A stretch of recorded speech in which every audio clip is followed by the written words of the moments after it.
Welcome back. I was on Twitter, came across the comment writers. Why do I write some of my best stuff under high pressure time crunches and yet feel sick to my stomach, anxious as I do it each and every time? Is there a way to get past that squeamish feeling? Hashtag freelancer. So today's video, the stress performance curve, working better under pressure. I'm going to tell you all about it. Stress performance, how it can impact your business, why it happens, how to change it, and how to lead a healthy, fulfilling life of your dreams. I just did that last one there. Welcome. My name is Reggie. I'm the founder of Fit for Freelance, where I build adaptive business leaders through compassionate health coaching. And this is a big part of the guilt-free game plan where I help entrepreneurs prioritize so they love their bodies again and feel confident going for their biggest business goals. Links and the information in the description below. Other people reply to that tweet online saying it's helpful adrenaline in the moment, but hard to sustain 9 to 5 full time. Someone else said, I don't always do my best work when racing deadlines, but it definitely happens more often than I'd like. Then someone said, this is our curse. The best stuff comes with a high price. And this is when I started to raise some questions like, hold on, is this really how it has to be? I know this is typical, but it's not always like that, right? And then finally, one person says, same thing happens to me. It must be a writer thing. And that's when we got a problem. We're identifying as high stress intensity situations as part of our identity as freelancers and entrepreneurs, or anyone who feels like they have a stressful role in life. Parenting could be like this. If you're a student studying for things, all these things, you want to know how your stress is impacting your life. So I want to point out this is common. It's okay. Compassion is a core value of Fit for Freelance, as well as science-based and engaging and being adaptive. And I want to help you establish a practice so that you don't have to feel more stressed than you need to. I also want to point out it's okay if you prefer to work with a little stress, if you're a serial procrastinator, if you like having close, tight deadlines. That's all good. Whatever works for you, whatever floats your boat. I just want you to understand the process and how it affects your quality of life. So there could be more to it than you realize, or if you just have a question outright that you're tweeting, like, is this normal? Am I normal? Is this like something that's good for me? Why is it like this? Why do I have stomach pains and anxiety from how I'm working? That's where I help with Fit for Freelance and health coaching.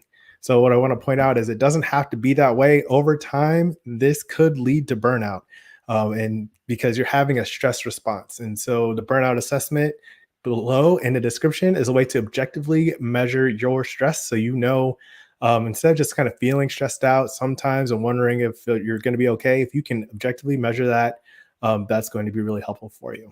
Someone else tweeted, there are no emergencies in writing. And this is a huge adage for freelancers, something to remember. If you have a tight deadline, it's not like someone's going to die if you miss it, or if someone's just making a bunch of changes and edits to your process. There are no emergencies in writing. So that's a good way to mitigate your stress early on. But all the stomach symptoms, your elevated heart rate, headaches, all of those are physiological stress responses from increases in adrenaline and noradrenaline and cortisol, which can have huge impacts on your health choices, your weight retention, your snacking habits, whether you're able to get sleep at night, all these things. So you want to keep this in mind, that it is a physiological stress response. Okay. And what happens, what triggers this is usually a combination. There's a study I linked below on YouTube, novel. So if it's a new situation you haven't experienced before, if it's unpredictable, you can't tell what's going to happen next, it's not controllable by you, the individual, or a social evaluative threat, something that makes it feel like you are in danger or you will be rejected or outcasted for messing up on whatever things. These are things that cause you to experience stress, and that can increase it. So a lot of times when it comes to working under pressure or tight deadlines, not controllable by the individual. If you feel like there's no flexibility on your deadline, it creates a sense of pressure that you feel like you need to get this done, or else you're going to have that negative threat, that social evaluation. Maybe you don't get paid, or maybe you get fired or something like that. So that's how these things interact. So just keep that in mind. Hit like if this is making sense to you so far. So this is actually a studied thing from 1908, the Yerkes-Dodson stress performance curve, Yerkes-Dodson law. The link is below. There are a few different theories, but this one is the most intuitive one for most people. And it's a common one. It's so common that he studied it a long time ago, and it's an ongoing thing. So deadlines create a sense of urgency and arousal. Survival instincts kick in and increase your performance up to a point, and that up to a point is a crucial distinction. Here's a picture. This is called the Hebbian stress performance curve. So it's a variation of the Yerkes-Dodson one. And so what you see here is on the left, this is your performance along your y-axis, and on the bottom is your level of arousal and stress. So if you are all the way on your left, the bottom left of this curve, you are not doing much, right? You might be procrastinating. You might not even like, you are in inertia. You might be binge watching Netflix, just chilling. You have no stress in order to cause you to act. And then as you feel more stress, more tension, maybe your deadline is approaching, you feel busier, anything like that, that can increase your intention and your interest up to the top. And that's your optimal arousal and optimal performance. So anywhere along this curve on the left side, you're likely to not do much, or you might be bored or disengaged up until that point where it's optimal arousal. You feel like, okay, I really got to get after this. There's something important happening here. I need to make some moves, have some progress with that. So that's how it starts. And sometimes that is what gets people going to freelancers, to entrepreneurs. You're like, okay, like it's time to get serious here. Now, what happens is if you are in this situation too often, if you are experiencing too much stress, if your deadline's too close for the amount of work, if you're feeling out of control, any of those four factors I mentioned earlier, you're going to go over to this right side of this curve, which is optimal. And then impaired performance because of strong anxiety, start to wonder, like, can I do this? Is this within my skill set? Do I have the resources I need to be successful in this situation? And over time, or in that situation, if it continues, your performance will decrease. You'll do worse on the assignment.